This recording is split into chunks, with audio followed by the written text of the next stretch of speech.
একটা বদ্ধ রুমে বসে কাঁদছেন ক্রিকেটাররা, হেরে যাওয়ার কষ্টে না, খেলতে না পারার কষ্টে। লিগ নেই, খেলা নেই, ক্রিকেট নিয়ে দেখা স্বপ্নগুলোতে ধীরে ধীরে মরিচা ধরতে শুরু করেছে।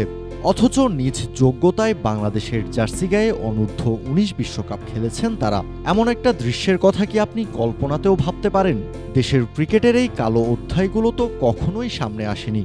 বিসিবিও সবসময় নিজেদের অর্জনের কথাই বলে এসেছে ফলাও করে। চাকচিক্যের আড়ালে ছিল এই গল্পগুলো। তবে এবার চার দেয়াল ভেদ করে ক্রিকেটারদের এই আর্তনাদ পৌঁছে গেছে বিসিবি প্রেসিডেন্ট আমিনুল ইসলাম বুলবুলের কান পর্যন্ত। আরও স্পষ্ট করে বললে, বুলবুল নিজেই খুঁজে বের করেছেন দেশের ক্রিকেটের এই অসঙ্গতিগুলো। অবাক করার মতোই ব্যাপার বটে।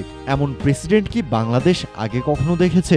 ক্রিকেটকে বাঁচাতে হলে ক্রিকেটারদের দিতে হবে সর্বোচ্চ প্রাধান্য, অথচ দেশের আনাচে কানাচে ছড়িয়ে থাকা ক্রিকেটাররাই সবচেয়ে বেশি অবহেলিত।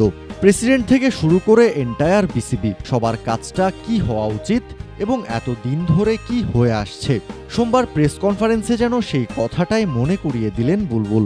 বিশ্বাস করবেন না, যখন একটা রুমে বন্ধ করে খেলোয়াড়রা বসে কাঁদে আর বলে যে আমার লিগ হয় না, আমাকে খেলতে দেন, আমি আন্ডার-19 বিশ্বকাপ খেলেছি কিন্তু আমার কোনো খেলার সুযোগ নেই, তখন এই কথাগুলো কেন আমরা আগে শুনিনি? আমরা তো এখানে বসে আছি ফর দ্য ক্রিকেটার্স। ক্রিকেটারের জন্য মাঠ, ক্রিকেটারের জন্য উইকেট, ক্রিকেটের জন্য দর্শক। সেই ক্রিকেটারদের জন্য আমরা কি করছি? বাংলাদেশের প্রথম ইমিউনিটি বুস্টার সমৃদ্ধ ফ্যান্টাস্টিক হ্যাপি এনার্জি বিস্কিট। দায়িত্ব নেওয়ার পর থেকে দেশের আনাচে কানাচে ছুটে বেড়াচ্ছেন বুলবুল। লক্ষ্য একটাই, কানেক্ট অ্যান্ড গ্রো, অর্থাৎ সংযোগ এবং বৃদ্ধি। ক্রিকেটের সাথে মানুষের সংযোগ ঘটাতে গিয়ে বুলবুল জানতে পারেন, সাধারণ একটা লিগ খেলাকে বিশ্বকাপ খেলা মনে করছেন প্রান্তিক ক্রিকেটাররা। কেননা লিগ হয় 4 বছর বিরতি দিয়ে দিয়ে। দেশের কোনো কোনো জেলায় তো আবার লিগ হচ্ছে না 20 বছর ধরে। এতদিনেও কেন এই জিনিসগুলো সামনে আসেনি প্রশ্ন করে বুলবুল জানান, বোর্ড প্রেসিডেন্ট হিসেবে তিনি মনে করেন সশরীরে গিয়ে তার এই জিনিসগুলো দেখা দরকার। আমি আবারও বলছি, যখন একটা ক্রিকেটার বলে যে আমরা বিশ্বকাপ খেলি মানে হচ্ছে যে 4 বছরে একবার লিগ খেলে। আবার একটা জেলায় গিয়ে দেখছি যে 20 বছর ধরে খেলা হয় না। তো এই জিনিসগুলি আইডেন্টিফাই কেন করিনি? আমি একজন বোর্ড প্রেসিডেন্ট হিসেবে আমি কেন যাব প্রত্যেক দিন বিভিন্ন রিজনে?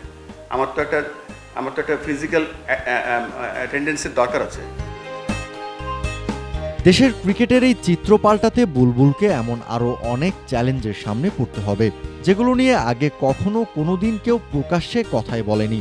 সদিচ্ছাটা আছে বুলবুলের, তবে সব প্রতিবন্ধকতা দূরে ঠেলে বুলবুল কি পারবেন বিসিবিকে নিয়ে এই কঠিন পথ পাড়ি দিয়ে দেশের ক্রিকেটে আলো ফেরাতে? উত্তরটা সময়ের কাছেই তোলা রইল। কাউসার শান্ত, ক্রিক ফ্রেঞ্জি।